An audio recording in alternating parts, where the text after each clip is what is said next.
নমস্কার বন্ধুরা, আপনারা সবাই দেখছেন সরকারি সংবাদ ইউটিউব চ্যানেল। বন্ধুরা, আপনাদের বাড়িতে যদি কোনো বিবাহিত পুরুষ মহিলা থেকে থাকে বা আপনি যদি নিজেও বিবাহিত হয়ে থাকেন, তাহলেই কিন্তু আপনাদের জন্য মমতা সরকারের তরফ থেকে একটি বিরাট বড় সুখবর রয়েছে। হ্যাঁ বন্ধুরা, যেমনটা আপনারা ভালো মতোই জানেন, ভোটে জেতার পর থেকে কিন্তু মমতা বন্দ্যোপাধ্যায় সমাজের কল্যাণের জন্য একের পর এক নতুন নতুন প্রকল্প দিয়ে সাধারণ মানুষের মন জয় করে চলেছে। যেমনটা আপনারা ভালো মতোই জানেন, কিছুদিন আগেই তিনি লক্ষ্মীর ভাণ্ডার প্রকল্প শুরু করলেন। এরই সাথে কৃষক বন্ধু প্রকল্প কিছুদিন আগে শুরু করলেন। কন্যাশ্রী, রূপশ্রী, সামাজিক সুরক্ষা যোজনা সহ একাধিক আরও নানান প্রকল্প তিনি ইতিমধ্যে শুরু করেছেন।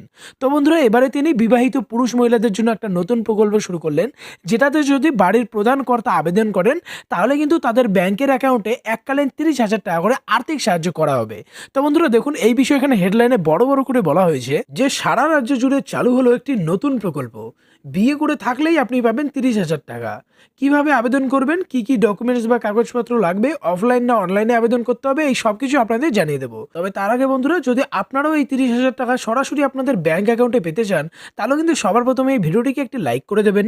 এরই সঙ্গে লাল রঙের সাবস্ক্রাইব বাটনে ক্লিক করে বেল নোটিফিকেশনটা অল করে দেবেন এই ধরনের খবর প্রতিদিন জানার জন্য। তো বন্ধুরা, এখানে দেখুন প্রথমেই বলা হয়েছে যে এই প্রকল্প থেকে কি কি সুবিধা পাবেন এবং আপনাদের মধ্যে কারা কারা আবেদন করতে পারবেন। তো দেখুন, প্রথমেই বলা হয়েছে যে আপনাদের মধ্যে শুধুমাত্র বিবাহিত পুরুষ এবং মহিলারাই কিন্তু আবেদন করতে পারবে, আর আবেদন করলে কিন্তু তারাই 30,000 টাকাটা পাবে। এরই সঙ্গে দেখুন বন্ধুরা, এখানে বলা হয়েছে আপনাদের যে বিয়ে হয়েছে সেটা কিন্তু ম্যারেজ সার্টিফিকেট থাকতে হবে। ম্যারেজ সার্টিফিকেট যদি না থাকে তাহলে কিন্তু আপনারা এই 30,000 টাকাটা পাবেন না।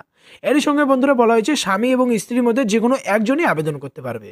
এবারে কথা হচ্ছে বন্ধুরা, যে আবেদন কোথায় করবেন আর আপনাদের এই যে আবেদন করতে গেলে কি কি ডকুমেন্টস লাগবে।